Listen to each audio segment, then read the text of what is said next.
আসসালামু আলাইকুম।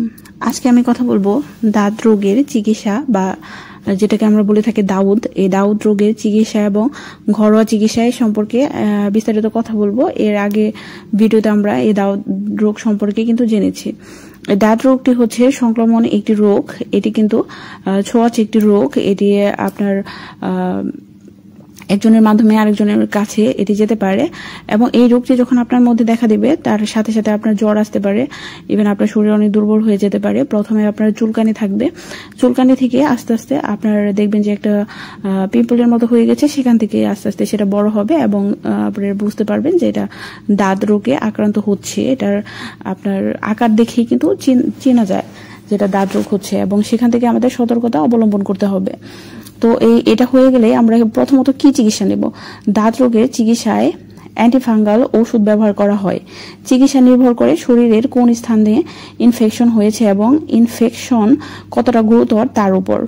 ওষুধ ব্যবহারের পাশাপাশি নিজের শরীরের অন্য কোনো স্থানে কিংবা বাড়ির সদস্যদের মধ্যে দাঁত রোগ ছড়িয়ে পড়া ঠেকাতে কিছু নিয়ম আমাদের কিন্তু মেনে চলতে হবে এবং যাদের দাঁত রোগ হয়েছে তাদের কাছ থেকে একটু হলেও আমাদের সতর্কতা অবলম্বন করতে হবে। দাঁত রোগের চিকিৎসায় ব্যবহৃত ওষুধগুলো বিভিন্ন রূপে পাওয়া যায়, যেমন cream, gel, lotion, spray, powder, tablet ও ক্যাপসুল। শরীরের ত্বকে দাঁত রোগ হলে সাধারণত মুখে খাওয়ার ওষুধ না দিয়ে ক্রিম, জেল, লোশন, স্প্রে কিংবা পাউডার হিসেবে সরাসরি ত্বকে লাগানোর পরামর্শ দেওয়া হয়।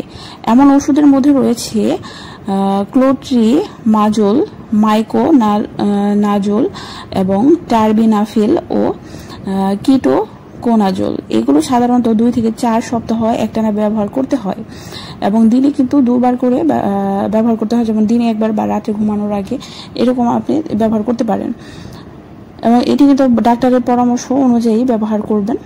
বিশেষ সতর্কতা বলে দিচ্ছি, দাঁত সরাতে কিন্তু স্টেরয়েড ব্যবহার করবেন না।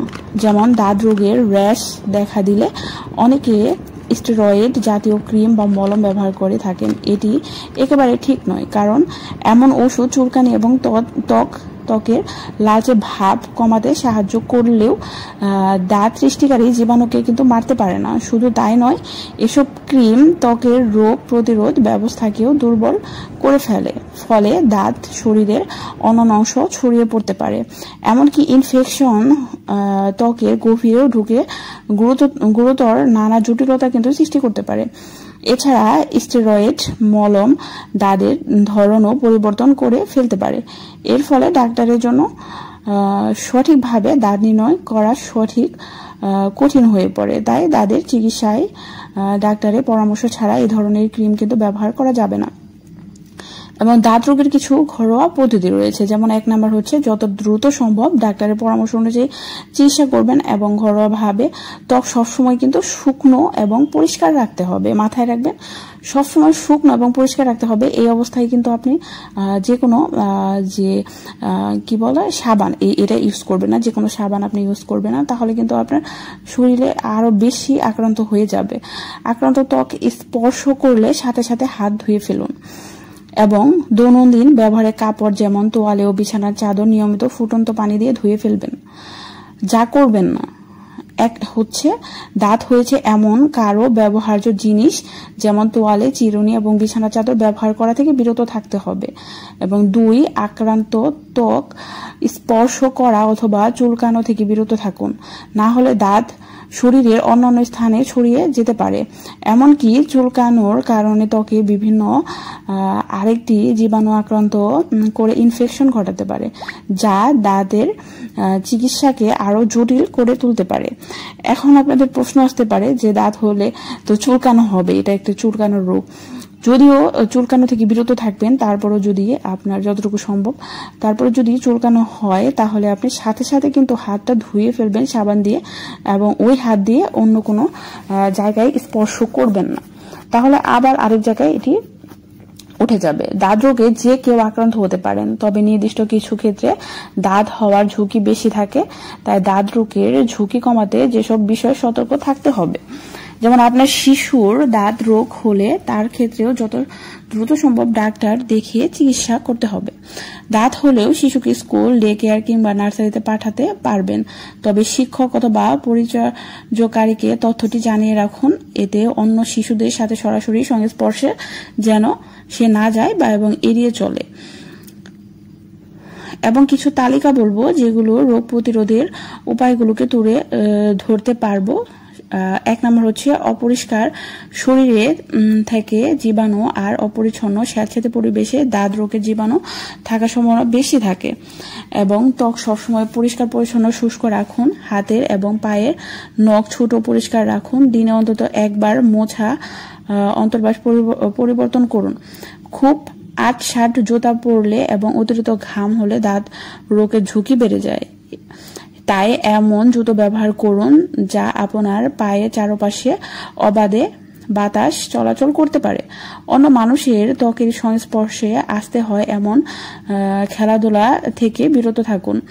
স্যাঁতসেঁতে পরিবেশ দাঁত রোগের ঝুঁকি বেশি, তাই জিম কিংবা চেঞ্জিং রুম, পাবলিক গোসলখানা এর মতো স্থানে খালি পায়ে হাঁটা থেকে বিরত থাকুন। পশু পাখির সরাসরি সংস্পর্শে আসলে দাঁত হওয়ার ঝুঁকি বাড়ে, তাই প্রাণীর সংস্পর্শে, বিশেষ করে পোষা প্রাণীর সাথে মেলামেশার ক্ষেত্রে সতর্কতা অবলম্বন করতে হবে। এখন কিন্তু বর্তমানে এই দাঁত রোগটা অনেক বেশি বেড়ে চলেছে, তাই পরিষ্কার পরিচ্ছন্ন থাকাটা অনেক বেশি জরুরি। দাঁত রোগে আক্রান্ত ব্যক্তি এবং পশুর সংস্পর্শে বিশেষ সতর্কতা অবলম্বন করুন। আক্রান্ত ব্যক্তির ব্যবহার্য জিনিস ব্যবহার করলেও দাঁত সংক্রমণের ঝুঁকি বাড়ে, তাই দাঁত আছে এমন কারোর সাথে পোশাক, তোয়ালে, চাদর, অন্যান্য ব্যক্তিগত জিনিস শেয়ার করবেন না। দাঁত রোগে আক্রান্ত ব্যক্তির অথবা প্রাণীর সংস্পর্শে এসে থাকলে ত্বকে কোনো পরিবর্তন দেখা দিচ্ছে কিনা সেটির খেয়াল রাখুন। বিশেষ তথ্য: শরীরের রোগ প্রতিরোধ ক্ষমতা দুর্বল হলে দাঁত রোগ সহ বিভিন্ন ইনফেকশনে আক্রান্ত হওয়ার ঝুঁকি অনেকখানি বেড়ে যায়। যেমন ডায়াবেটিস রোগী ও দীর্ঘদিন ধরে স্টেরয়েড নিচ্ছেন কিংবা কেমোথেরাপি নিচ্ছেন এমন ব্যক্তি। তাই এসব ক্ষেত্রে দাঁত রোগ প্রতিরোধের উপায়গুলো মেনে চলা বিশেষ জরুরি। এবং দাঁত রোগের জটিলতা কি? সঠিক চিকিৎসা না করালে দাঁত সারে না এবং শরীরের অন্যান্য স্থানে ছড়িয়ে যেতে পারে। রোগ প্রতিরোধের ক্ষমতা দুর্বল হলে এমনটা হওয়ার ঝুঁকি আরো বেড়ে যায়। অনেক ক্ষেত্রে দাঁত সেরে যাওয়ার পরেও ত্বকে দাগ থেকে যায়। আক্রান্ত স্থান দিয়ে চুলকানোর ফলে ত্বকে ফাটল সৃষ্টি হতে পারে। এই ফাটল দিয়ে ব্যাকটেরিয়া ঢুকে নতুন ইনফেকশন তৈরি করে দাঁতকে আরো জটিল করে তুলতে পারে। তখন ত্বকের আক্রান্ত স্থানটি লাল এবং গরম হয়ে যায়, ফুলে উঠে ব্যথা হয় এবং পুঁজ বের হয়। নখে যদি দাঁত হলে নখের স্বাভাবিক আকারের পরিবর্তন ঘটতে পারে। তাই দাঁত হলে আমরা কিন্তু এটাকে এড়িয়ে চলবো না, কারণ এটি একটি ছোঁয়াচে রোগ। তাই এটি খুব দ্রুত সারিয়ে ফেলার চেষ্টা করব। যদিও দ্রুত নাও সারতে পারে, কমপক্ষে 1 সপ্তাহ এবং 15 দিন আপনি যদি সেফ চলেন এবং নিয়মিত ক্রিম বা জেল যেটাই হোক আপনি ইউজ করেন ভালো মানের, তাহলে কিন্তু পরিষ্কার পরিচ্ছন্ন থাকলে খুব দ্রুত এটি সেরে যাবে।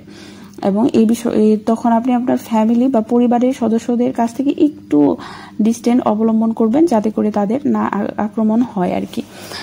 সো ভালো থাকবেন, আশা করি বোঝাতে পেরেছি। আমাদের পাশেই থাকবেন, অবশ্যই লাইক কমেন্ট করবেন।